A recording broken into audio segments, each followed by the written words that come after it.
अगर हम भी उनकी राजनीति करेंगे तो हम में और उनमें अंतर क्या रहेगा?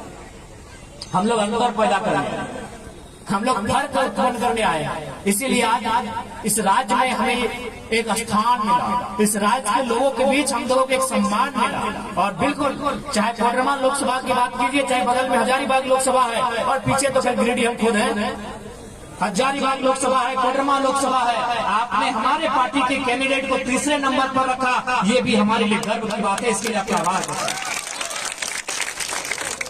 जबकि इसी लोकसभा से कदावर नेता चुनाव लड़े थे, उनसे ज्यादा हमारे नेता का वोट आया, ये हमारे लिए गर्व का बात है। नहीं, निश्चय आएंगे, हमें उस बात की कोई निराशा नहीं है। क्योंकि है युवा अवस्था में थोड़ा सा कुछ घंटों के लिए निराशा आई थी, जब हम लोग चुनाव हार के वहां से मतदान केंद्र से बाहर आए तो थोड़ी देर के लिए निराशा आई। थोड़ी देर के लिए हम लोग कुछ आंखों में आंसू भी थे कि यार सांसद बनने का सपना टूटा, वो बड़ा बात नहीं है। लाखों लोगों का सपना टूटा, उसके लिए दुखी थे और थोड़ा सा आंसू भी आए थे, क्योंकि हम लोग भी बड़े परिपक्व लोग हैं नहीं,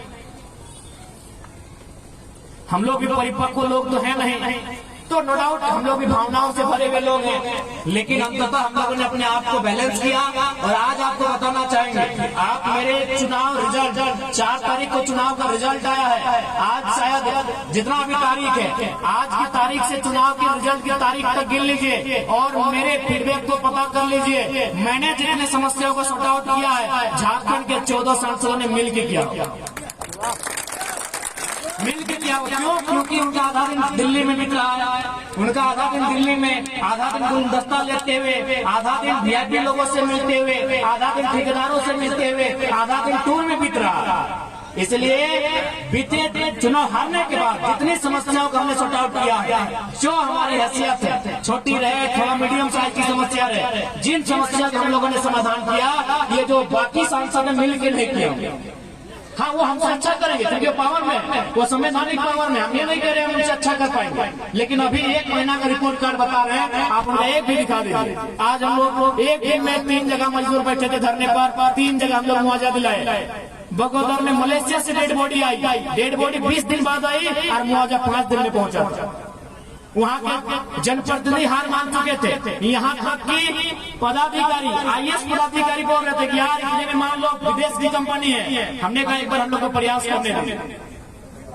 आईएएस पदाधिकारी ने हार मान लिया था कि कंपनी विदेश में, मलेशिया में है, आप कैसे लड़िएगा, कैसे मुआवजा लीजिएगा? जो दे रहा है ले लीजिए। 6 लाख दे रहा था, पहले तो 3 लाख फिर 6 लाख। हमने कहा नहीं, कम से कम राउंड में दीजिए। तो फिर बात करते करते हम लोग 5 दिन के भीतर उसको 12 लाख का मुआवजा और डेड बॉडी बात। तो ये नहीं, ऐसा नहीं कि हम लोग कुछ बोले और वो काम हुआ ही नहीं। आपके पास 2 आंखें खुली हैं, आपके कान खुले हुए हैं, आप अखबार पढ़ते हैं, आप मोबाइल से जुड़े हुए हैं, आप यूट्यूब से जुड़े हुए हैं, आप सूचना ले सकते हैं। पिछले 1 महीने का, हम पूरा 2 साल 2.5 साल छोड़ देते हैं, 1 महीना का आप रिपोर्ट उठा लीजिए। एक जगह नहीं, पूरे झारखंड कोल्हान से लेके गोड्डा तक हमारी टीम, गोड्डा बल्कि कोडरमा भी आई थी। प्रेम जी, रविदा, महेंद्र जी, कोडरमा भी हमारी टीम आई थी। रेलवे में एक घटना घटा था, ऊपर से एक मजदूर नीचे गिर गया था, कोई सामने नहीं था। हमारी टीम वहाँ खड़ा होती है, जो हमारी हैसियत है, हम लोगों ने उस परिवार को भी मुआवजा दिलाने का काम किया। यह कोडरमा की घटना है, वो मजदूर बागमारा का था, हमारे धनबाद जिले के बागमारा का था। ये 1 महीना का रिपोर्ट कार्ड है। ये हम लोग इसलिए बता रहे हैं कि हम लोग बिना संवैधानिक पद में रहते तहलका कर सकते हैं। हम लोग बिना किसी संवैधानिक पद पे रहते तहलका कर सकते हैं। तो सोच लीजिए जिन संवैधानिक पदों में आएंगे क्या क्या हो सकता है। सोच लीजिए कि हम लोग संवैधानिक पदों में आते हैं तो क्या क्या हो सकता है, बस इतना सोचिए। विश्वास कीजिए, आपकी शिकायतों को लंबा नहीं खींचा जाएगा। एक टेलीफोन से आपकी समस्या का निदान होगा, जिस दिन हम लोग संवैधानिक पदों पे आएंगे। क्योंकि हमने स्पष्ट कहा है कि जब भी कोई पावर में आता है तो उसका एक रिएक्शन होता है। जब भी कोई पावर में आता है, चाहे जंगल का शेर हो, चाहे गजराज हाथी हो, अगर उसको पावर है तो नुकसान किसी को होता है। अगर शेर पावर में है तो छोटे छोटे जीव जंतुओं को खाता है, अगर हाथी पावर में होता है तो बड़ी बड़ी टहनियों को तोड़ता है। ये नियम है, कोई भी पावर में आए। अगर हम लोग भी पावर में आएंगे तो नुकसान होगा। आप अगर सोच रहे हैं कि नुकसान नहीं होगा तो गलत सोच रहे हैं। हम लोग भी पावर में आएंगे तो नुकसान होगा, लेकिन नुकसान उनका होगा चाचा भतीजा। नुकसान होगा भ्रष्ट IAS IPS, नुकसान होगा DC छवि रंजन जैसे पदाधिकारियों का, नुकसान होगा इंजीनियर वीरेंद्र कुमार जैसे लोगों का, जिनका बेटा तीसरे दिन में 35,000 का टी-शर्ट बदलता था, उसको बनियान में घुमाएंगे। हम लोग भी पावर में आएंगे तो नुकसान होगा। बिल्कुल दुनिया की रीत है, जो भी पावर में आता है नुकसान होता है, लेकिन हम लोग पावर में आएंगे तो नुकसान होगा जो करप्शन के साथ मिले हुए हैं, जो करप्शन के साथ जुड़े हुए हैं। नुकसान उनका होगा जो बालू की गाड़ी से चंदा लेते हैं।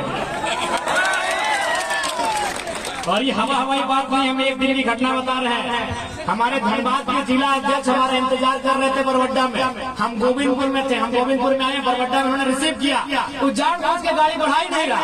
तब बोले क्या बात है, गाड़ी खाए नहीं बढ़ा रहे? बोला आपको देख के पुलिस लोग मुंह घुरा लिया है, यहाँ पे लोग चंदा ले रहा है। बोला और 5 मिनट रुकिए ना, ये लोग यहाँ से निकल गए। अगर राजगंज से तोपचाची तक अगर कहीं हम लोग खड़ा हो जाते हैं, वहाँ प्रशासन के लोग चंदा लेना बंद कर देते हैं। ये माहौल बदले बिना किसी संवैधानिक पद के। अगर संवैधानिक पद में अगर रास्ता में गुजरेंगे ना तो खाली अनुमान कर लीजिएगा हो कैसे।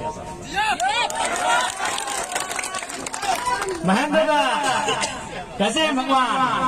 कहाँ है आप तो खैर महेंद्र है, आपके नाम नहीं बड़ा राज छुपा है। तो ये हम लोग कोई हवाई बात नहीं कर रहे हैं। आखिर हमने ऐसा क्यों किया? इसका रीजन है हमारे अंदर की हिम्मत, हमारे अंदर का रिस्क। ये जो नेता है ये रिस्की नहीं है। रिस्की क्यों नहीं है? आपको भी मालूम है, इतना पैसा कमा लिया है, इतना ही लोग पैसा कमा लिया है। अब पता नहीं आपके इधर के नेताओं के हाल नहीं जानते हैं, उधर तो हम मालूम है, हमको घर वाली अलग है, बाहर वाली अलग है, पूरा ऐसा चल रहा है। तो जिंदगी से इश्क है हमको, उनको जिंदगी से इश्क है, और जिसको जिंदगी से इश्क है वो तो डरेगा ही। और हम लोग बोलते हैं भैया हम लोग तो कफन से इश्क करके आए हैं, अगर जाएंगे तो 2-4 लोग मचल के लेके जाएंगे। क्या बोले? हमारा देखिए ना एक धरना था, बगल में 12 थाना की पुलिस थी, स्पेशल हमारे लिए आई थी। जरा मत हो जा रहा है, थोड़ा देखिए। 12 थाना की पुलिस थी, DSP साहब बगल में खड़े थे, ज्यादा नहीं, हार्डली हमसे 50 मीटर भी नहीं होगा, 30-35 मीटर की दूरी में खड़े थे। इंटरनेट में वीडियो होगा, हमने एक ही लाइन कहा था कि आदरणीय DSP महोदय, आपकी नौकरी का, आपकी शिक्षा का सम्मान करते हैं, लेकिन याद रखिएगा आपकी पिस्तौल में 6 गोलियां हैं, हमारे पास 6000 भीड़ है। अगर 6000 भीड़ में अगर 6 आदमी तैयार हो जाएगा ना अपनी गोली खाने के लिए, तो 7वीं गोली के लिए आपको परमिशन लेना होगा। 7वीं गोली के लिए आपको परमिशन लेना होगा, क्योंकि आज तक जनता डरती है कि आपसे मुकाबला करेंगे तो केस हो जाएगा, आपसे मुकाबला करेंगे तो 353 लगा देंगे। जिस दिन जनता अपने अंदर के डर को समाप्त कर देगी ना, फिर हमारे अधिकार और हमारे बीच जो खड़ा है उसे इस मिट्टी में जमींदोज होना पड़ेगा। इसलिए इस बात पर हम लोग विश्वास दिलाते हैं